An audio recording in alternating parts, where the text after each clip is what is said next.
Anvisa suspende teste de vacina, Guedes alerta sobre o risco de hiperinflação e destaques da corrida eleitoral. Esse é o Papo Democrático, seu compilado semanal do cotidiano político. Aqui quem fala é o Atanã.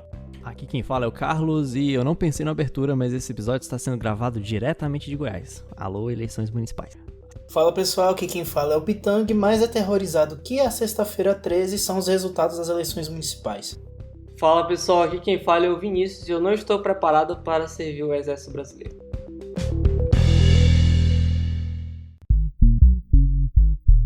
Pessoal, o nosso primeiro destaque não poderia deixar de ser, é sobre a polêmica envolvendo o que o Atanã muito bem descreveu nos bastidores como a terça-feira do terror. O presidente Jair Bolsonaro, em um evento sobre a retomada do turismo, ele decidiu voltar ao Bolsonaro dos velhos tempos, digamos assim, antes dessa aliança com o Centrão, e acabou atirando para vários lugares. Um dos alvos foi justamente essa discussão em relação à Coronavac e também à forma como os estados e municípios estavam lidando com a pandemia. E o outro é o primeiro destaque que eu começo aqui, que é quando ele fala sobre as críticas do presidente eleito dos Estados Unidos, Joe Biden, sobre a política ambiental brasileira. Ele falou que se houvesse sanções de barreiras comerciais, em represália à política ambiental brasileira, que ele poderia deixar de usar a saliva para começar a usar a pólvora. E aí ficou, obviamente, um receio por parte de muitos que tiveram que se alistar obrigatoriamente ao Exército Brasileiro sobre a necessidade futura de ter que servir o Exército, porque realmente entrar num front com os Estados Unidos não é nada fácil. Então, como o brasileiro não tem nenhuma maturidade para os impropérios do Bolsonaro, a internet ficou recheada de memes em relação a isso, mas obviamente ficou uma saia justa por conta dessa fala do presidente Jair Bolsonaro. Não houve nenhuma fala do presidente eleito Joe Biden em relação a esse episódio, mas aí vale também ressaltar em relação a isso que o Bolsonaro segue sem reconhecer Joe Biden como presidente, e hoje o Brasil é um dos únicos que tem um representante que não o reconheceu como presidente eleito, junto ao México, a Coreia do Sul e a Rússia. No mesmo evento, o presidente Jair Bolsonaro também fez críticas às pessoas que estavam lidando com a pandemia de uma forma mais, digamos, severa, Então ele comentou até que a gente estava tendo comportamento de marica. E também, e aí na verdade foi na segunda-feira, houve a suspensão por parte da Anvisa dos testes da Coronavac, que é a vacina chinesa, que está sendo testada pelo governo do estado de São Paulo a partir do Instituto Butantan. Essa suspensão foi comemorada pelo presidente Jair Bolsonaro e também gerou uma série de críticas por conta da politização em relação a essa determinação por parte da Anvisa. Na quarta-feira, essa suspensão caiu e a Coronavac voltou aos testes, mas aí fica também esse ponto em relação a toda a polarização envolvendo, desde a antecipação em relação aos resultados da vacina, se é eficaz ou não, há também essa torcida contra os resultados positivos da vacina. Sobre isso também vale ressaltar os números negativos em relação ao aumento do número de mortes no Brasil nos últimos 7 dias. Houve um aumento de 5%. Então é preocupante a gente ter essa polarização em relação à suspensão ou não, num momento que a gente tem essa leve aumento no número de mortes relacionadas à pandemia. Atanã, quer pegar seu balde branco de tinta aí e começar? Cara, eu tô pronto aqui, Tiver que pintar um rodapé, um meio fio, alguma coisa assim. A gente tá pronto aí, pronto pra servir o país. Mas assim, realmente, falando sobre a questão da vacina, inicialmente, foi uma terça-feira de terror, pra todos nós aí que acompanhamos o cotidiano político. 9 horas da manhã, Bolsonaro já chega daquele jeitão, ali no cercadinho do Planalto, fala que ele venceu, já que os testes tinham sido suspensos. Chega à tarde, Anvisa já tá, meu Deus do céu, não sei o que aconteceu. Daqui a pouco, descobriram que o IML não tinha encaminhado ainda o laudo sobre a causa mortes do voluntário, que foi um suicídio. Então, os opositores do governo já bateram muito em cima, tanto da paralisação pela Anvisa, quanto da fala do Bolsonaro feito mais cedo. O Bolsonaro falou, não, agora vamos dar um jeito nisso aí pra todo mundo esquecer. Guerra contra os Estados Unidos. Pronto, eu já tava aqui preparado, já tava me despedindo da minha mãe já. Tá bom, mãe, não vai ter jeito não. Vamos ter que enfrentar os Estados Unidos aí. Vamos torcer pra gente entrar nos primeiros 10 minutos pra conseguir pelo menos levar 2 com a gente. É isso que eu tenho de análise aí pra hoje. Cara, foi uma semana muito, muito insana, Assim, acho que a gente tinha meio que desacostumado um pouco, né, da quantidade de falas tortas que podem aparecer ao longo do tempo, assim. Mas acho que o que vale pensar nesse contexto é que a derrota do Joe Biden, ela traz um... Cuidado. Quase, né, Fariam. Mas ela traz uma necessidade do governo brasileiro do governo Bolsonaro, na verdade, né? De repensar como se coloca, tanto no cenário internacional como internamente, né? De ver como o seu discurso fica. E assim, não é automático, não é muito claro. Por exemplo, o fato do Trump perder quer realmente dizer que o Bolsonaro tem que diminuir o discurso e tem que partir para algo que seja mais brando, ou ele tem que, double down, ele tem que aumentar a carga e a partir disso, por agora, um dos poucos representantes dessa nova direita, que entrou com um discurso muito mais de batida de frente, assim, ou ele tem que aumentar isso, sabe? Girar o volume e colocar no máximo. Isso eu acho que é uma pergunta que fica e que o próprio governo não tem resposta.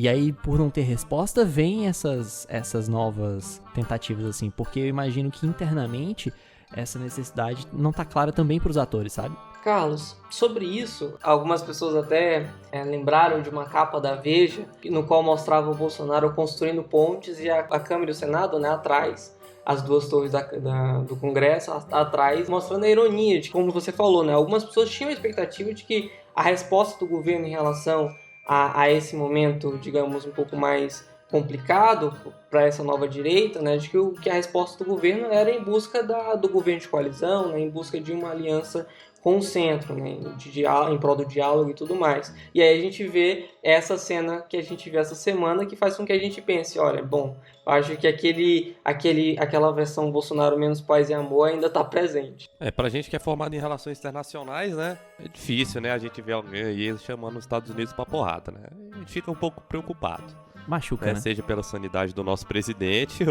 ou pela insanidade de algum norte-americano querendo uma guerra. Mas é isso aí, né? Tamo junto. Mas sobre a vacina, agora pra fechar o bloco do... O blocão da terça. O blocão da terça do terror. Assim, realmente existiu ali um clickbait, né? Já que é praxe, o teste das vacinas, ele é geralmente paralisado toda vez que acontece alguma coisa que foge dos padrões, né? Então é uma coisa que já acontece. Agora, o ponto da Anvisa não tá preparada pra falar o que aconteceu, por que foi paralisado, onde recebeu o laudo. Todo mundo já sabia que tinha sido um suicídio, menos a Anvisa. Então esse tipo de coisa aí atrapalha demais a imagem do governo, né? Você já vai ter uma Anvisa totalmente indicada pelo presidente Bolsonaro, o que já gera grande insatisfação de muitos dos opositores do governo. E com esses ruídos de comunicação fica realmente muito complicado, né? Infelizmente, às vezes a gente fica um pouco inclinado a acreditar que é um governo da caquistocracia, né? Difícil. Em termos de cenário político, eu particularmente creio que o presidente Jair Bolsonaro ele vai ter que transformar toda essa aproximação com o Centrão, principalmente aprendizado. A gente precisa lembrar que a postura do presidente é menosprezar a pandemia e mostrar uma preocupação com a área da saúde econômica do país já gerou muito desconforto, inclusive até mesmo momentos de tensão tanto contra o STF e também contra o Congresso Nacional. Já em termos internacionais, o JB brasileiro ainda não reconheceu o JB norte-americano, porém a gente teve um certo desconforto entre o vice-presidente e o presidente da República Brasileira, em que o vice-presidente já reconheceu o novo presidente estadunidense, não institucionalmente, mas, enfim, pelo clima e também pelo cenário e à frente. Já falando do Mourão, a gente teve também pra ele uma semana um pouco complicada, né? Porque, além do presidente Bolsonaro já tá um pouco chateado aí com a conduta sensata de Mourão, nossa, acho muito bom quando o Mourão é tipo alguém normal, que todo mundo fala, nossa, como o Mourão é normal, uau! Só porque ele não fala um absurdo ou outras pessoas, meu Deus, é isso que eu quero pro Brasil, é muito engraçado. Como é bom ser jornalista lá no Palácio do Jaburu, né? O cara fica ali já esperando. Nossa, você fala, meu Deus, esse aqui é o cara. Mourão fala, a vacinação no Brasil vai acontecer, na mídia. Mourão, a esperança do Brasil. Mas, falando do nosso vice-presidente, né? Acho que o integrante do governo com o bom dia mais enérgico aí que a gente já teve o prazer de acompanhar. Além de vice-presidente, ele também é presidente do Conselho Nacional da Amazônia Legal, Então, se a gente fizer um pequeno resgate aqui, todas aquelas críticas, né, ao desmatamento, à falta de investimento nos controles das fronteiras, As cartinhas de CEO. isso, as cartas do CEO, as queimadas. Então, ele foi direcionado para ser o presidente desse conselho exatamente para tentar criar ali um nível de estabilidade e diálogo um pouco mais desenvolvido. E como presidente do Conselho Nacional da Amazônia, Mourão apresentou o planejamento estratégico da entidade, né, na última semana. Esse documento já tinha vazado anteriormente, tinha começado a repercutir negativamente, já que o documento acabou criando, na tentativa de criar, né, um marco legal para as ONGs que atuam na Amazônia, como que se essas ONGs fossem responsáveis pelo não combate ao desmatamento, né? Como se isso não fosse papel do Estado, né? Abre aspas aí.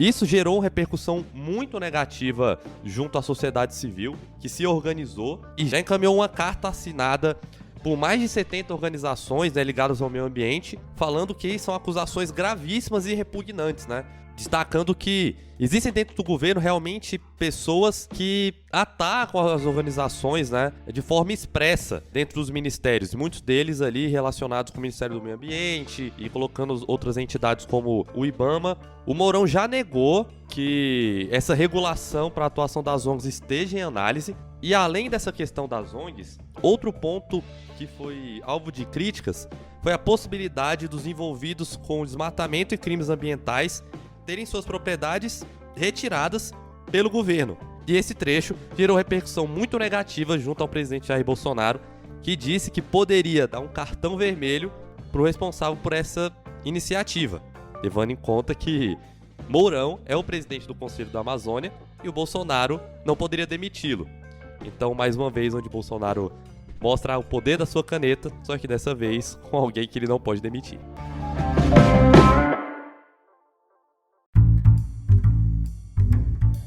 Bem, pessoal, um outro destaque que a gente precisa dar para essa semana foi a série de eventos e falas também do nosso ministro da Economia, né? O Guedes participou de alguns eventos e entre as falas padrões já de defesa das reformas, de que tem que ter defesa do teto fiscal, de que o Brasil tá voltando em V e tudo mais, a gente teve algumas falas que geraram um pouco mais de burburinho que vale ser destacadas aqui.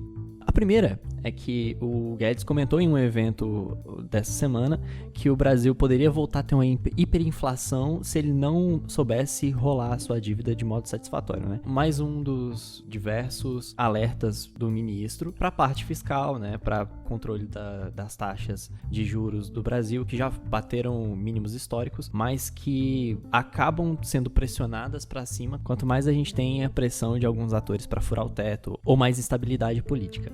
Uma segunda fala que vale destacar também... Ou elevação da carga tributária, isso. Risos.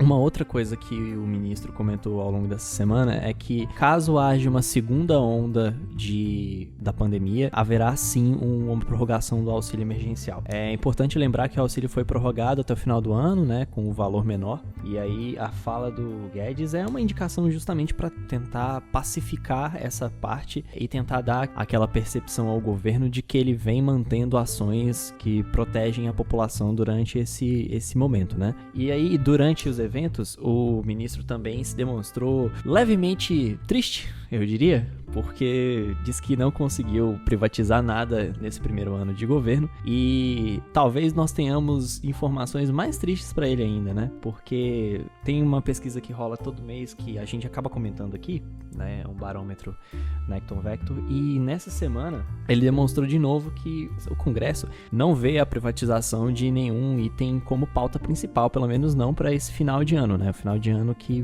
bem, chegou, né? Chegou depois das eleições. O que aparece como pautas prioritárias, pelo menos na percepção dos entrevistados, né? Dos líderes de partido, é muito provavelmente o orçamento para esse final de ano. Então, nós teremos aí um ministro levemente triste, porque essas pautas mais complicadas de privatização, que são um processo muito longo, a gente comentou sobre isso também, né, quando a gente estava falando sobre privatizar o SUS, e fique claro, a gente não é a favor de privatizar o SUS, mas, né, só para... Galera, a gente não é a favor de privatizar o SUS, eu só vou deixar isso claro. Muito claro. Editorial do Papo Democrático, não querendo privatizar o SUS.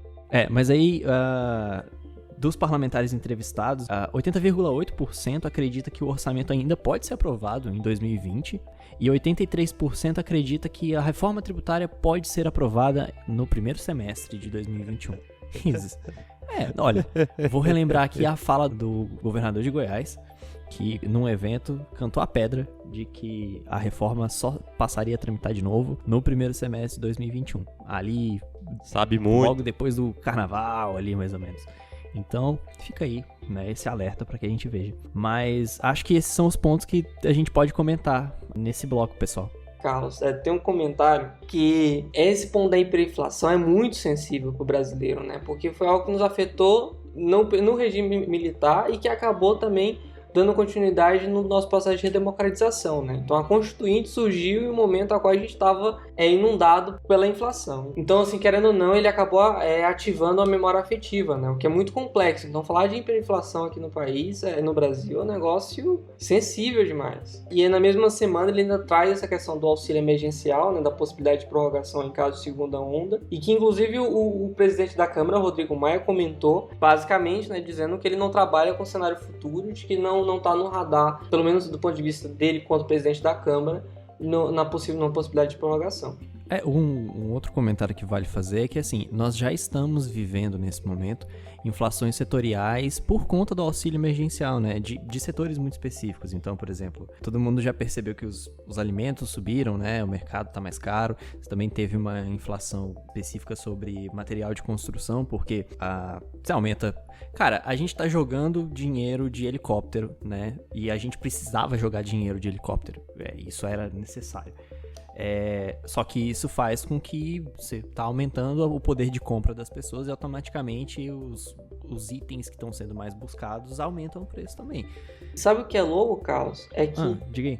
É que das coisas que o Guedes andou falando, das coisas que ele propõe, talvez seja a prorrogação do auxílio emergencial seja o mais factível que a gente tem, assim, no horizonte de curto prazo. Né, em relação às reformas, em relação também às possibilidades de privatização. Talvez seja a única proposta que ele encampou nos últimos tempos, né, que possa ocorrer, isso em caso de segunda onda, né, que é algo que a gente não está torcendo. Assim, eu não diria que ele encampa a proposta, sabe? Eu diria que não tem como... perceber o que vai rolar. Não tem como não fazer se chegar realmente uma nova onda Aliás, o ponto não é nem pela segunda onda, é mais se a gente tiver uma segunda onda de lockdown. Porque no fim das contas, o que justifica a diminuição do auxílio emergencial ao longo dos meses são os indicadores de que a economia está voltando. Cara, o setor de varejo, pelo menos pelos dados do Ministério da Economia, voltou a ter lucro esse mês, sabe? Não parece que a gente que tá saindo tá no meio de uma pandemia ainda. Então, assim, nesse contexto, justifica diminuir. O ponto é que se a economia começar a afundar de novo, você tem que garantir a sobrevivência da sua população. Já que a gente entrou nesse assunto, acho que vale pontuar aqui, eu acompanhei o evento da Confederação Nacional da Agricultura, né, onde o presidente do Instituto Fiscal Independente do Senado destacou que os grandes desafios são dois, né? O primeiro é a parte de previsibilidade, porque como o orçamento não foi aprovado, não se sabe ainda o que vai acontecer, né, pro ano que vem, então isso é uma coisa que dificulta um pouco em termos de planejamento, e também o fato do Estado ter que encontrar o meio termo, né, entre garantir a atração econômica no pós-crise e mesmo assim manter o assistencialismo para uma parcela significativa da população. Esse é o grande desafio. Agora, se ele vai conseguir fazer isso, é realmente ainda uma incerteza, mas uma prorrogação do auxílio emergencial em R$600, em termos de déficit, é muito complicado, né? E o que falaram, assim, e que eu gostei muito da frase, foi que o Brasil entrou numa guerra igual ao exército brasileiro, né? Com pouca munição e sem colete. Enquanto os outros países tinham possibilidade de contrair dívida, tinham um déficit muito baixo, ou tinham economias muito mais estáveis que a nossa, que permitiam que o governo pudesse sim, vou garantir salário de tanto por mais tempo, ou garantir políticas melhores. No Brasil, a gente antes da pandemia já tinha um cenário fiscal complicado. Então a pandemia já veio com os dois pés no peito e aí fica realmente difícil.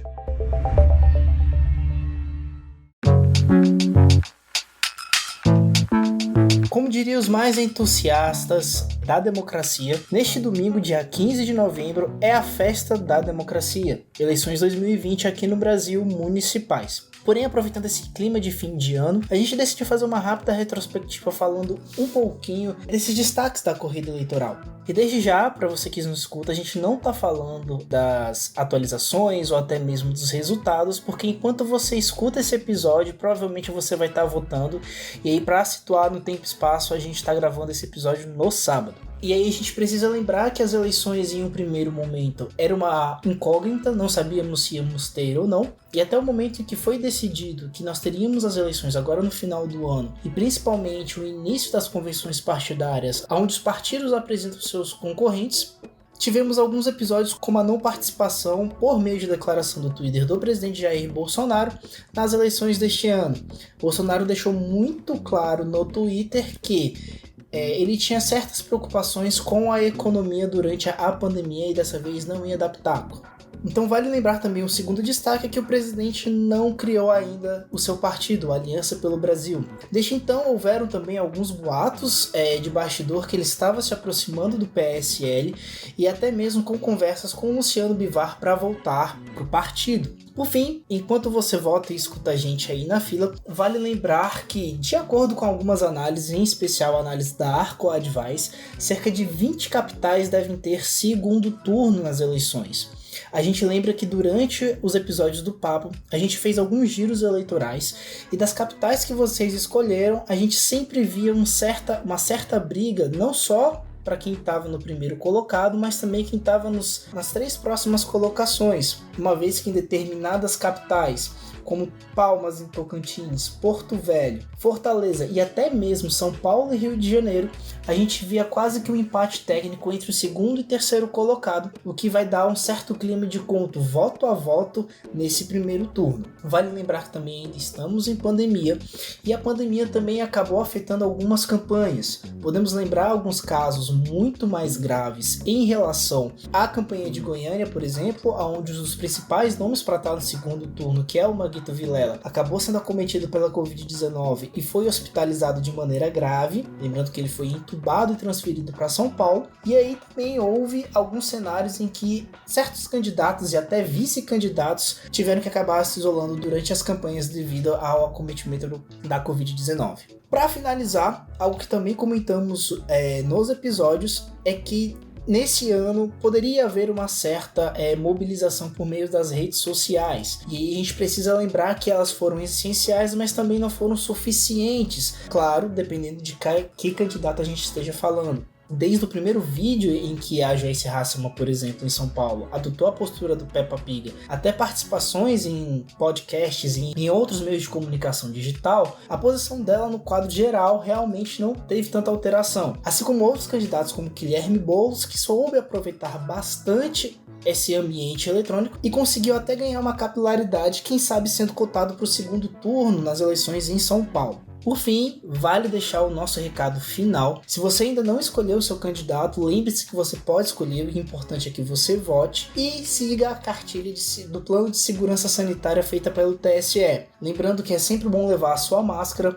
com a retirada da biometria obrigatória.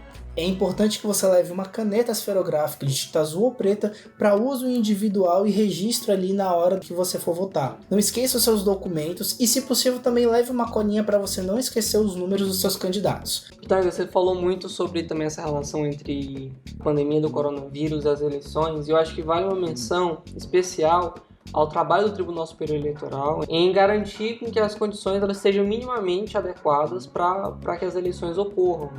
Eu acho que esse esforço, além de ser louvável, teve efetividade pelo menos até o momento a qual a gente está gravando, assim, tendo em vista alguns resultados que já foram expostos em relação ao número à diminuição do número de fake news disseminadas nas redes sociais e também, né, o engajamento em relação às pessoas que vão estar lá como mesários e uma série de outras atividades de divulgação de boas práticas eleitorais, né, que eles fizeram e que de alguma forma ajudam para que o eleitor consiga de fato fazer a sua ação política em termos eleitorais. Eu acho que também vale fazer um balanço sobre outros pontos que você trouxe, né, em relação, por exemplo, à atuação dos candidatos nas redes sociais.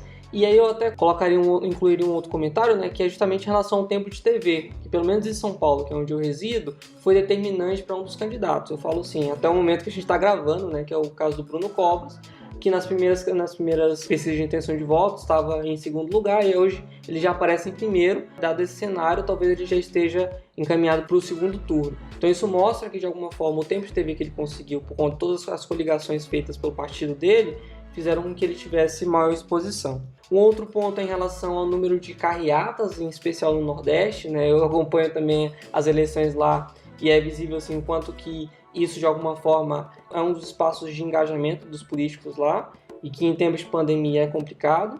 Um último comentário, né, de que a possibilidade de haver segundo turno em várias capitais, como o Pitanga muito bem mencionou, pode também viabilizar o calendário de votações no Congresso, tendo em vista que, até o momento, né, muitos parlamentares estão envolvidos nas eleições municipais. Né? Em caso de segundo turno, esse envolvimento pode se intensificar ou se manter, o que inviabiliza algumas votações.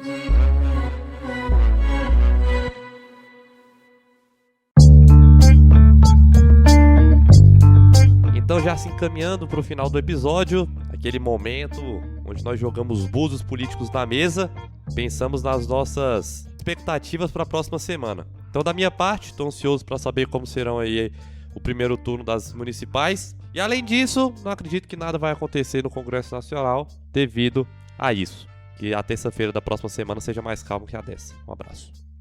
Pessoal, do meu lado, eu quero, na verdade, ver se as eleições municipais vão marcar a retomada de pautas que tinham sido travadas por conta das eleições. Você tem aí aqueles debates das PECs, né, do Renda Cidadã, tudo isso que foi jogado para debaixo do tapete porque as eleições estavam próximas. Bem, vejamos se o fim do primeiro turno é o suficiente, ou se os parlamentares vão esperar o segundo turno, ou se vão esperar 2021. É isso.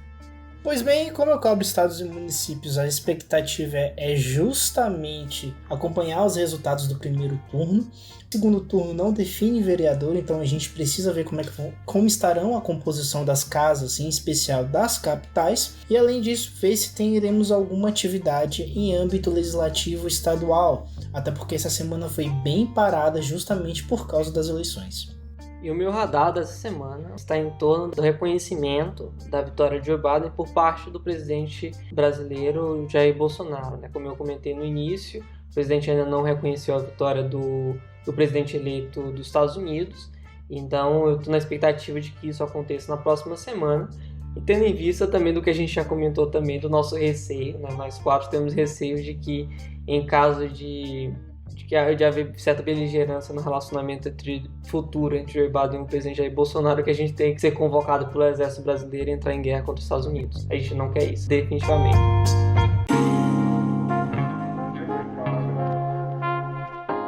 Então é isso aí, galera. Finalizando aqui o episódio dessa semana.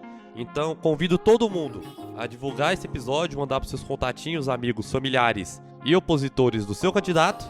Vá votar. Se você não foi ainda no primeiro turno, vá no segundo. E queria agradecer aqui a nossa coordenadora de comunicação, Beatriz Queiroz, também a nossa designer, Bruno Schiavocello, e acompanhe a gente nas redes sociais. Ao longo da semana a gente sempre publica conteúdos especiais no nosso Instagram e no nosso Twitter. É isso aí, até semana que vem. Muito obrigado por ter ouvido a gente. Um abraço.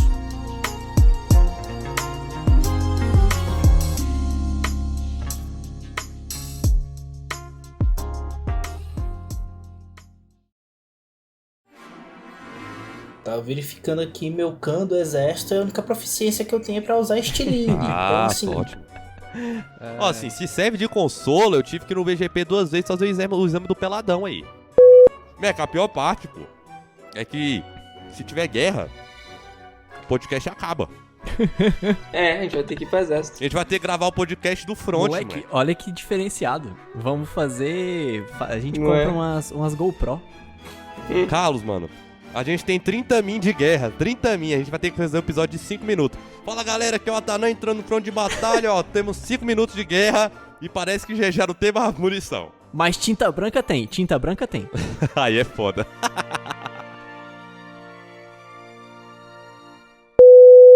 Olha a bola na estourada, amigo. Olha, Guedes. Estatais 1. Privatizações, zero.